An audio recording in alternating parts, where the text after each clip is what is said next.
सख्खी भाऊज आहे का? आणि तुझी बायको तुझं लग्न झालंय का? ही मोठा भाऊ आहे का धाकटा भाऊ आहे? बारका भाऊ. हा काय धंदा करायचा? हमालीत होता. हमालीमध्ये पण करता मला त्यांनी वारंवार फोन केला ह्यांना इतर ह्यांना पण दम केला. तुझं काय म्हणणं काय आहे? काही लिहून वगैरे चिठ्ठी वगैरे? फक्त पैसे जिरवलं साहेब. तुझी अपेक्षा काय मला सांग? माझ्या अपेक्षा तर म्हणता योग्य तपास. आणि हो काही हा जी कॉल झाला का 3 एप्रिलला जे कॉल झालाय का योग्य तपास झाला पाहिजे. काही कुणावर आरोप आहे का? 3 एप्रिलला त्याने हा एकच कॉल केलाय साहेब. कुणी भावाने केला. कुणाला केला? सफर जी माझी हीच होते लेडीज होती. आणि साहेब म्हणजे एक मिनिट थांब. शेजार लग्न झालेलं होतं परंतु भावाचं दुसऱ्या स्त्रीवर प्रेम होतं आणि मग ते प्रेम होतं म्हणून घरात भांडणं व्हायची. नाही भांडणं नव्हती. त्यांनी डायरेक्ट मंडळीत मारून टाकले ते. आणि त्याने वाटपान केली. अच्छा असं झालं. दोघं एका वेळेस ज्याच्यावर प्रेम होतं तिच्याबरोबर ह्याला राहायचं होतं म्हणून बायकोला मारून टाकलं. बरोबर आहे. आणि स्वतः काय केलं? आत्महत्या केली. नाही काय केलं? गळफास.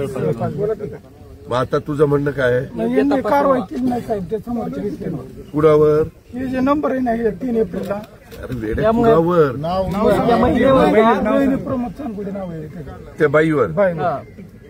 पण बाईवर कशा करता हे करायचंय? मग त्यांचा कॉल झाला ती इंस्टाग्रामला. ती बाईच आमच्या देखत म्हणत होती मारून टाक तुझ्या बायकोला. आमचं घरात संपलं त्याच्या. तेच मी त्याला म्हणतो. बोलते नीट व्यवस्थित सांग ना. आपण तुम्ही बोला. ज्याच्या भावाचं लग्न एका व्यक्तीबरोबर महिलेबरोबर झालं होतं. त्यांचा संसार चाललेला होता. ती प्रेग्नंट होती परंतु नंतर त्याच्या भावाचं दुसऱ्यावर प्रेम झालं. अगोदरच होतं आणि ती त्रास वारंवार देत होती. मी त्याला सोडून दे नाही तर मार असा प्रकार. बाबा पहिलं तिच्यावर प्रेम होतं तर मग तिचे काय नाही लग्न केलं? तिचं लग्न झालं. तिचंही लग्न झालंय. तिलाही नव्हतं. इथं पोलीस खात्याचं कोण? तुझं कुठल्या पोलीस स्टेशनला आहे? जरा एक्सक्यूज मी जरा बाजूला ऐक. हे डेप्युटी कलेक्टर आहेत माझे प्रायव्हेट सेक्रेटरी. ऐक हे सगळं व्यवस्थित घेऊन देतील.